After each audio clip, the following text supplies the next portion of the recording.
नमस्कार जैन साथियों, मैं प्रशांत दुबे आप सभी का हार्दिक स्वागत करता हूं आपका अपने ऑनलाइन प्लेटफॉर्म टीचर्स अड्डा 24/7 में।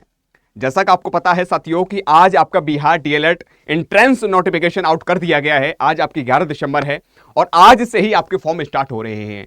देखते हैं कौन कौन फॉर्म भर सकता है, क्या आपकी एलिजिबिलिटी होनी चाहिए, क्या आपका सिलेबस है एंट्रेंस के लिए, आपके कैसे क्या प्रक्रिया है, कितने क्वेश्चन कितने अंक के हैं, पूरी प्रक्रिया एक एक करूंगा। कौन कौन फॉर्म भर सकता है, कितनी आपके लिए एज होनी चाहिए, तो आप देख भी रहे होगे, अब तक पहुंच गया होगा प्रक्रिया, एज है, फीस कितनी, एग्जाम पैटर्न, सिलेबस, सारी चर्चा मैं करने वाला हूं। आप पर देख लो, ये ऑफिशियल आपके लिए कह सकते हैं नोटिस जारी कर दिया है, नोटिफिकेशन आउट हो चुका है। जैसे प्रारंभिक शिक्षा में डिप्लोमा डीएलएड पाठ्यक्रम सत्र 2026 में यानी 2026 से 28 तक यानी 2 साल के लिए नामांकन हेतु डीएलएड संयुक्त प्रवेश परीक्षा 2026 के आयोजन के संबंध में एक आवश्यक सूचना जारी कर दी गई है, जिसमें हम बात करने वाले हैं कि आपके फॉर्म कब से स्टार्ट हो रहे हैं। तो फॉर्म जो है आज से आपके स्टार्ट हो रहे उक्त प्रवेश परीक्षा आपके हेतु ऑनलाइन हेतु आपके माध्यम से 11/12/2025 और 24 तारीख तक यानी कह सकते हैं 11 से लेकर 24 तक के आप फॉर्म फिल कर सकते हो डीएलएड के लिए, आपको बिहार डीएलएड के लिए। दूसरी बात आपको मैं बताना चाहता हूं कि इसके लिए प्रक्रिया को अगर बात की जाएगी, अगर इसके लिए बात करते हैं इसमें और क्या क्या आपके होने चाहिए कि प्रारंभिक शिक्षण डिप्लोमा डीएलएड अध्यापक शिक्षा का 2 वर्ष का आपकी प्रक्रिया रहती है और व्यवसायिक कार्यक्रम है। इसका उद्देश्य शिक्षा की प्रारंभिक शिक्षा के अंतर्गत 1 से 8 तक के अध्यापकों को तैयार करना है। यह पूरा डीएलएड एक डिप्लोमा के अंतर्गत आता ही, तुम्हें पता है, ठीक भैया। लेकिन साथियों, अब तुम्हारे दिमाग बनना हो सर जी इसके लिए शैक्षणिक योग्यता क्या होनी चाहिए फॉर्म भरने के लिए, तो मैं आपको बताना चाहता हूं कि प्रशिक्षण संस्थानों में नामांकन हेतु शैक्षणिक योग्यता आपके पास होनी चाहिए, 12th होना चाहिए और उसके समकक्ष परीक्षा में लगभग 50% से अंक 50% अंक उम्मीदवार ही कह सकते हैं इस फॉर्म को फिल कर सकते हैं, अर्थात एलिजिबल होंगे। ये तुम्हारे दिमाग पर सेट कर लीजिएगा।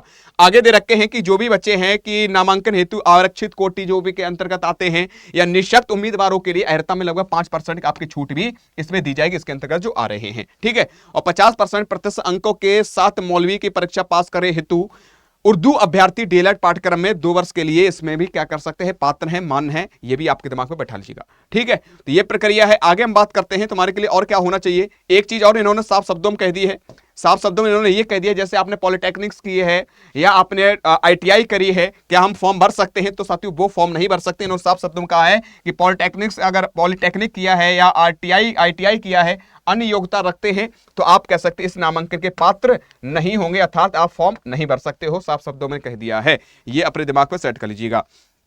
अब तुम्हारे बात करते हैं कि उम्र कितनी होनी चाहिए, एज कितनी होनी चाहिए फॉर्म भरने के लिए, तो आपको 17 वर्ष से कम नहीं होनी चाहिए, ये आपके दिमाग में बैठा लीजिएगा। 17 से आपकी कम नहीं होनी चाहिए, ये अगर आपकी 17 से कम उम्र है तो आप फॉर्म भरने के लिए एलिजिबल नहीं है, अर्थात मान्य नहीं होगा आपका फॉर्म अगर भर रहे हो तो, ठीक है। प्रथम माह की तिथि जो तिथि आपने लिया एडमिशन उसके देखा जाए सभी कोर्ट के लिए 17 वर्ष से कम नहीं होनी चाहिए।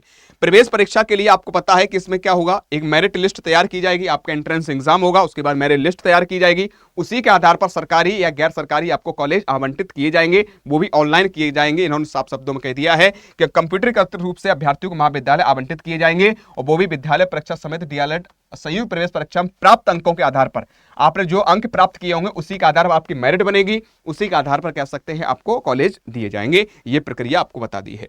आगे बात करते हैं, इन्होंने दे रखा है कुछ ऊर्ध्वाधर आरक्षण के अंतर्गत आते हैं उन्हें लिए, जैसे आपका है एससी हो गया, एसटी हो गया, बीसी हो गया यानी पिछड़ा वर्ग हो गया, आपका अत्यंत पिछड़ा वर्ग हो गया, आपके ईडब्ल्यूएस के अंतर्गत आते हैं आर्थिक रूप से पिछड़े वर्ग जो हैं इत्यादि के लिए लगभग हर एक लेयर पर अलग अलग है कि 16% है, कहीं पर 1% है, 12%, 18%, 3%, 10% तक की सीमा तक आरक्षण बिहार सरकार देगी। ये प्रक्रिया इन्होंने दे रखा है, ठीक है। शैक्षिक आरक्षण के अगर बारे में बात करते हैं तो आपको यही है भैया, जो आपके सरकारी नियमानुसार कुल स्वीकृत सीटों में दिव्यांग जन है, जो हैंडीकैप्ड इत्यादि है, और साथ साथ 5% अंक उन्हें एक्स्ट्रा छूट दी जाएगी। जो सेना निवृत्त हैं या भूतपूर्व सैनिक हैं इत्यादि कर्मचारियों के लिए पुत्री या पुत्र हैं उनको 50% शैक्षणिक 50% आरक्षण दिया जाएगा, ये आपके दे रखा है, ठीक। अब प्रवेश परीक्षा के बारे में बात करते हैं, ये प्रवेश परीक्षा क्या रहने वाली है, ठीक है।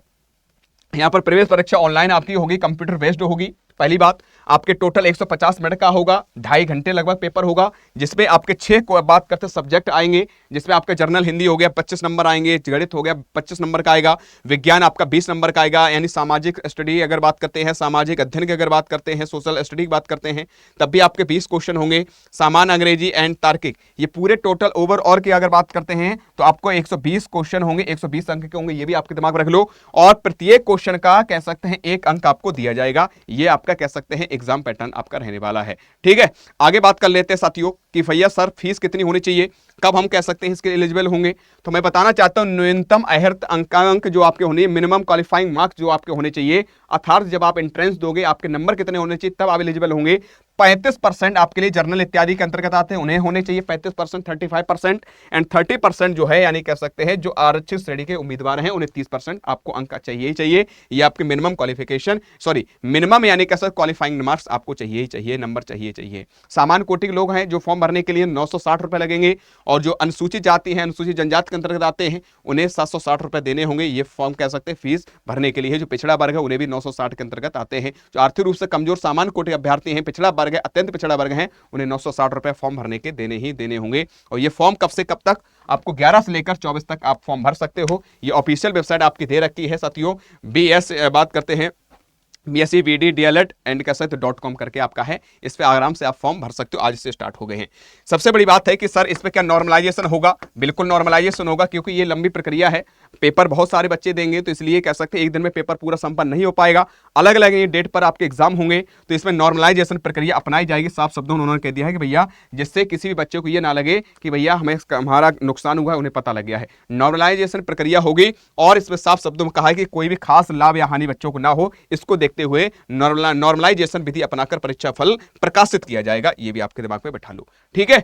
और इसमें 3 चरण होंगे आपके फॉर्म भरने के लिए। पहला चरण है आपका ऑनलाइन पंजीकरण, ऑनलाइन परीक्षा के 3 चरण आपके होंगे। पहला होगा वेबसाइट पर जाकर आप फॉर्म भर करना, रजिस्ट्रेशन करवाना है। रजिस्ट्रेशन जब आप करोगे OTP इत्यादि आकर आप रजिस्ट्रेशन हो जाएगा, उसके बाद आप कैसे आवेदन पत्र भरना प्रारंभ कर दोगे, दूसरा स्टेप ये है। तीसरा स्टेप की अगर बात करते हैं, परीक्षा शुल्क भुगतान प्रक्रिया आपकी तीसरी हो जाएगी, उसके बाद सबमिट आपका फाइनल हो जाएगा, ठीक है। ये प्रक्रिया है।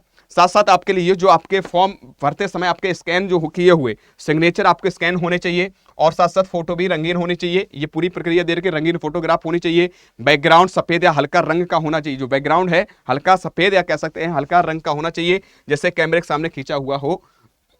अभ्यर्थी को आंखें में चेहरा स्पष्ट होना चाहिए। साफ शब्दों का है कि जो बच्चे बढ़िया सा सनग्लास लगा सकते हैं या कह सकते हैं अलग अलग प्रकार की टोपी कैप लगाकर फोटो खिंचवा रहे, वो मान नहीं होगा। ये आपके दिमाग में बैठा लीजिएगा।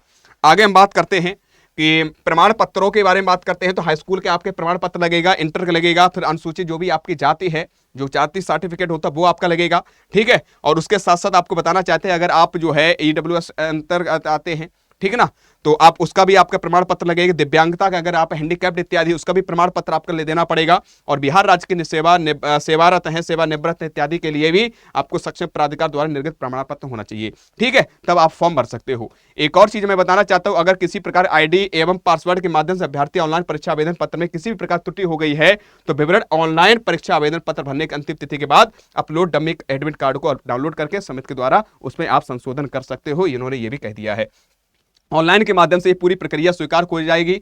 अगर आप बिना कह सकते ऑफिशियल वेबसाइट अतिरिक्त में आप फॉर्म भर रहे हो, तो आपके यहाँ पर साफ शब्दों में कहा वो स्वीकार नहीं किया जाएगा। ये आपके दिमाग में बैठा लीजिएगा।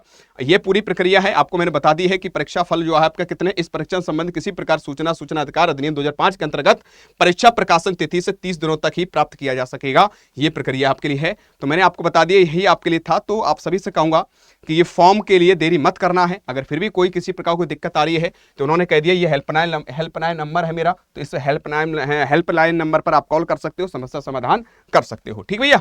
और परीक्षा फल घोषित होने के बाद उपरांत उक्त परीक्षा संबंध किसी भी प्रकार की त्रुटि में सुधार हेतु दावा मान्य नहीं होगा, साफ शब्दों में कह दिया है। तो मैं तो इतना ही कहूंगा, फॉर्म भरते समय बहुत सावधानी रखना है, अच्छे से फॉर्म भरना है, परेशान ना होना। एंट्रेंस का अगर तुम्हें टेंशन हो रही है तो मैं कतई चिंता करने की जरूरत नहीं। हम लोग अड्डा टीचिंग अड्डा परिवार जो है तुम्हारे हित के लिए खड़ा हुआ है, किसी प्रकार कोई दिक्कत आपको नहीं आने देंगे। फिर भी आ रही तो नीचे दिए गए नंबर पर आप कॉल भी कर सकते हो, आपकी समस्या समाधान जरूर होगी। अगर आप किसी भी बैच से जुड़ना चाहते हो तो नीचे दिए गए नंबर पर भी कॉल कर सकते हो। आज कितना ही। जय हिंद, जय भारत।